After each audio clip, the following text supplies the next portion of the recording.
Let's talk about something honestly, without pretending. You pray, maybe 5 times a day, maybe inconsistently, and yet lust is still there. Strong, persistent, embarrassing. Eventually a question forms, even if you never say it out loud. If prayer is supposed to help, why hasn't this stopped? That question is dangerous, because when it goes unanswered, it turns into frustration, then guilt, then distance. Most people respond with easy answers. Pray more. Your iman is weak. But that explanation doesn't match reality. Don't forget, like, share, and subscribe our channel.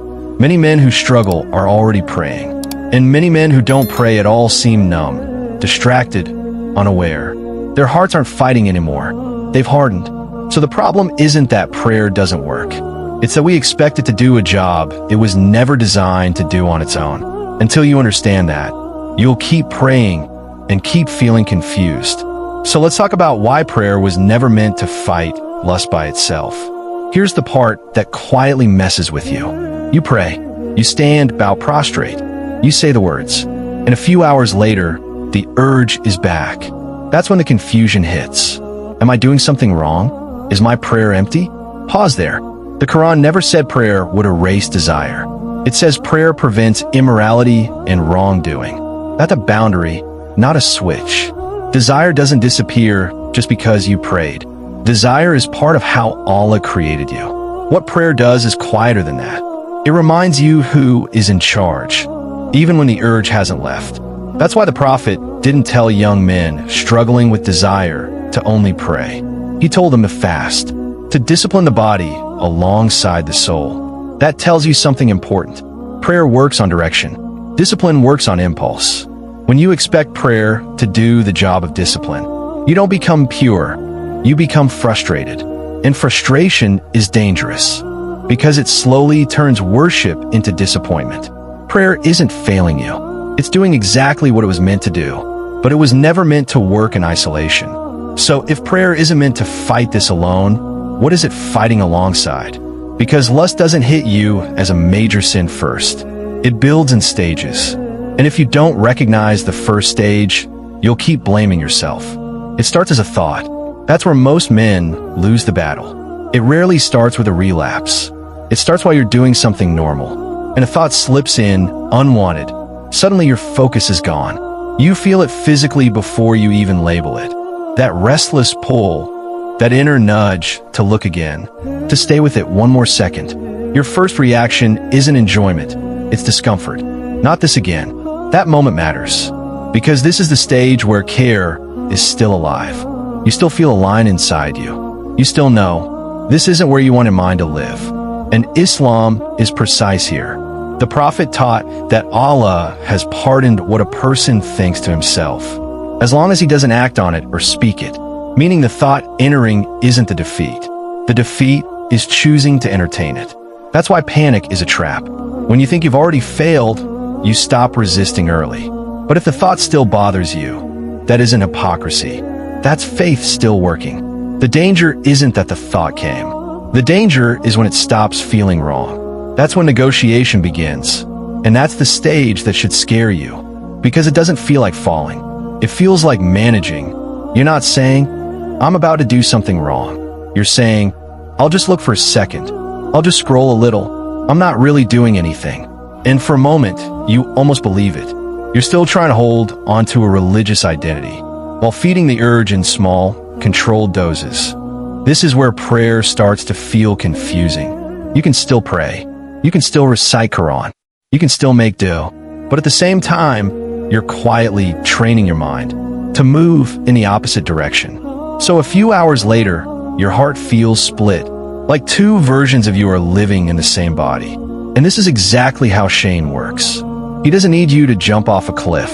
He just needs you to take small steps until the cliff feels normal. That's why the Prophet Muhammad gave a warning. That sounds almost too simple. Don't follow one sin with another, because sins rarely destroy you in one dramatic moment. They destroy you by forming a pattern. At this stage, the battle isn't lust, it's honesty.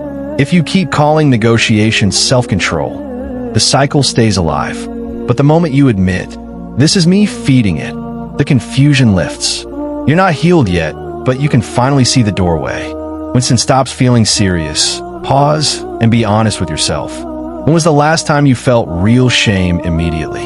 Not hours later, not after the relapse. I mean right at the beginning, when the thought first arrives, when the screen is still closed, when you already know where this leads.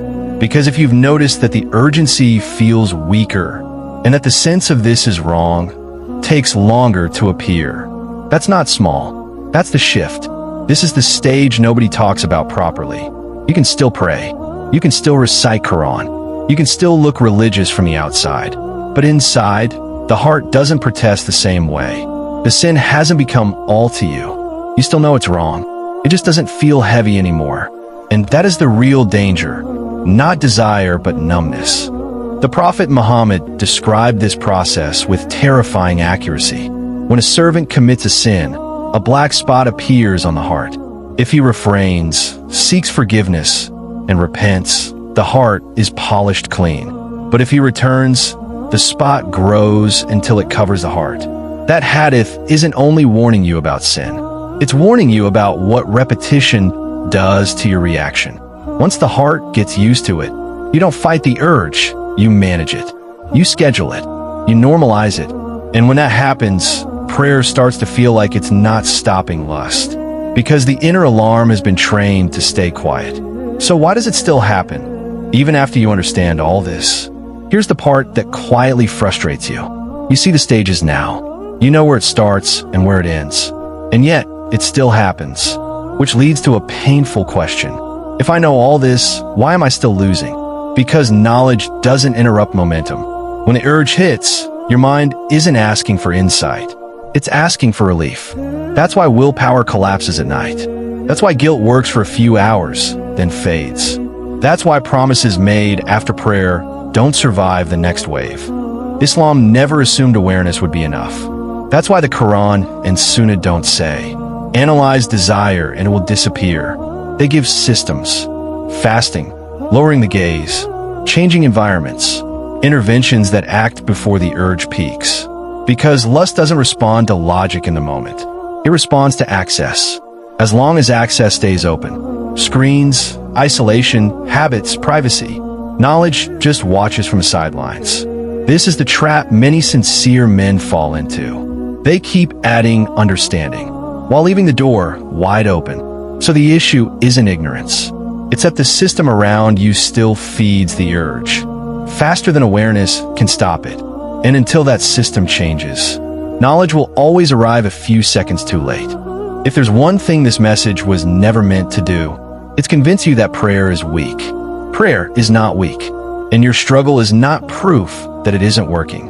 What prayer was always meant to do was keep you oriented, not untouched. It keeps the line visible.